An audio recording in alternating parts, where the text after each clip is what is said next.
Then the orb found its way to the scribe.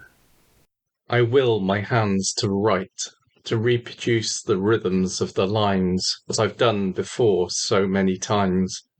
But the tempo falters and stops.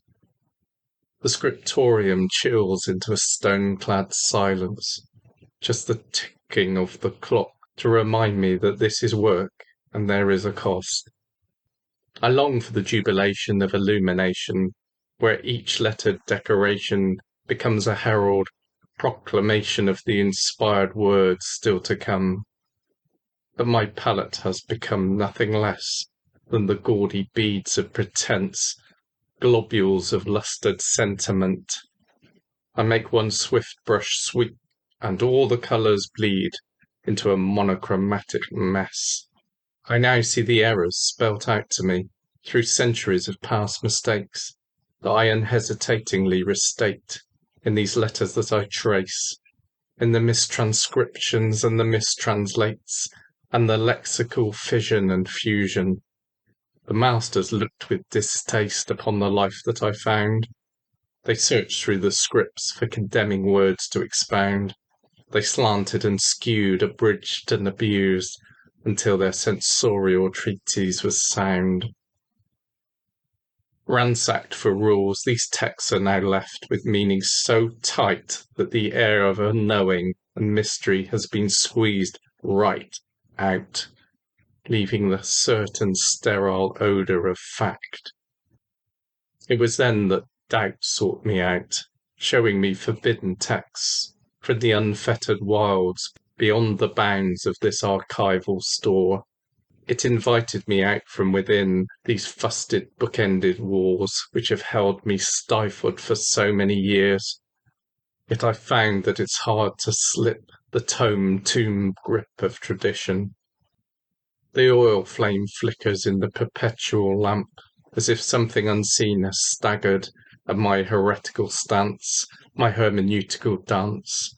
So I arise and stretch from this restrictive oak desk, still holding my brush and pen, those anatomical appendages of amanuensis, and my mind calls me back to my first use of the quill, its feathered free form, air light but firm to the grip, and I sense again the wisp of wind as quill took its first fledgling flight, soaring ever eastwards on the updrafts of ink, winging down the L's and rising on the T's, looping and hooping the O's and the C's. I could hardly keep up with the words as it caught the lyrical breeze. I recall each linguistic baptism, quill dipped in the dark oiled well, soaking up the oak gall ink. Then came the bite of the nib. I heard it scratch and it scritch as I anointed my manuscript with each word. I was always surrounded by words. The youngest of 8, I emerged into the cacophony of unintelligible sound, screaming my own unique babble aloud. They always said I lived in my head. My stories were a refuge of sorts, from the beatings of brothers. Tell me another, my mother would say, and I'd fill her head with exotic creatures and mysterious features as she toiled over her chores through the day. But these tales had nowhere to stay. They flitted out and away each time I opened my mouth, gone with each exhale of breath. So my narrative canvas stayed blank, and when age necessitated, I became manacled by the hour, a cog in the paper production machine. There my mind rotted like the rags that I spent each day straining, pulping and draining, till my hands were bitten red raw by the cloth, and my silk hair became as matted as fibre.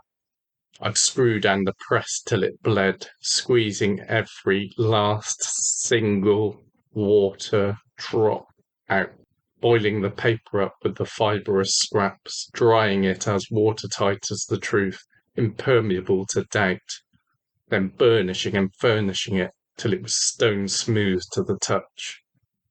Maybe that's why I excelled when I first got my chance.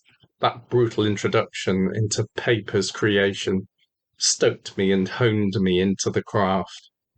I knew I stood apart in this apprenticeship of scribes. They knew nothing of paper's raw heat construction, its sweat steaming production, so they wasted it time and again, scrawling their inky tangents across its blank scapes, forever blotting out their mistakes. But for me, who knew the silent scream locked into every fibre-born page, mastery came quick, and I sewed my letters on each ink-fallowed field. I played with the direction of every pen stroke, but the masters demanded I stopped. They craved conformity to match the surety of each phrase we produced, those face-value truths to be replicated across every book. So I learnt to adapt the pressure, to slide inclination and alter the flow, so even these repeated words could breathe anew. I soon found that the repetitious rhythm of writing started to soothe the tumult of my mind. The order, the process of putting quill upon paper, the movement of muscle, the harmonization of hand, arm, and eye, brought with it a calm, and I breathed in the words, till future and past stilled into silence. Idly I flick through the pages I've penned. There's still a thrill in the touch of these paper-quilled signs, transmitting their semiotic thoughts throughout time. I retake my seat, take my place in the ancient line of those who've delineated meaning to their humankind, back to those ancestors who scraped their crude signs into rock, to be interpreted by those who could read of its warnings, the representations of fear and what to revere, the directions to food, green pastures and water. The stained glass streams through with light, illuminating bright the half-finished page, and my eyes turn jealous for colour. My monolithic initial T towers and its alphabetical peers bow before it, so I set about to conceal its stark skeletal form, to temper its fear but preserve its awe. I mix up my palette for a pattern of flowers and vines, and there soon springs grapes of Orsian purple and indigo blue, on stalks of burnt umber brown, with azurite petals and green malachite leaves.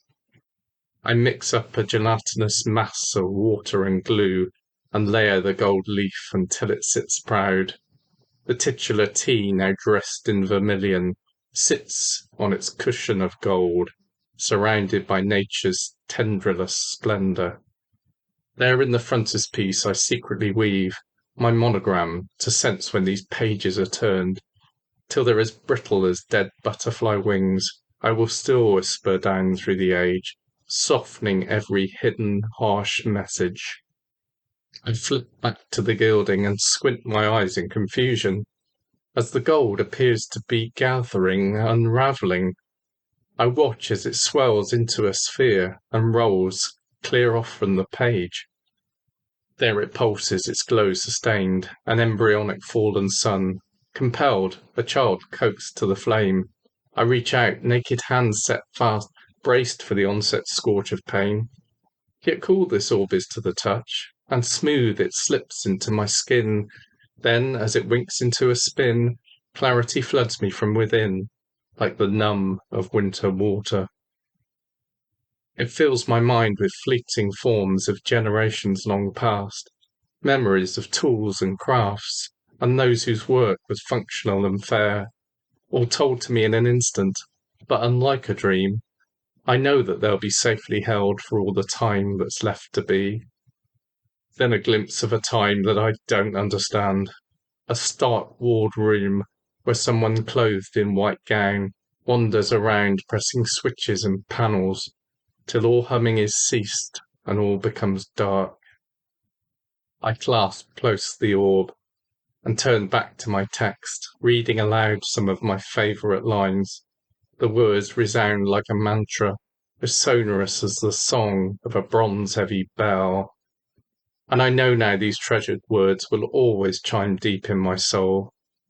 Full belief has always felt like trying to keep holding my breath, gasping for certainty, but deep in my belly I feel an exhale is growing. Then all of the judgment, the guilt and the shame gusts out in one long satisfying sigh, and doubt comes as natural as breathing. I gulp in the pure air of acceptance, knowing that the rivers of truth still run deep in all words where the letters join hands and dance.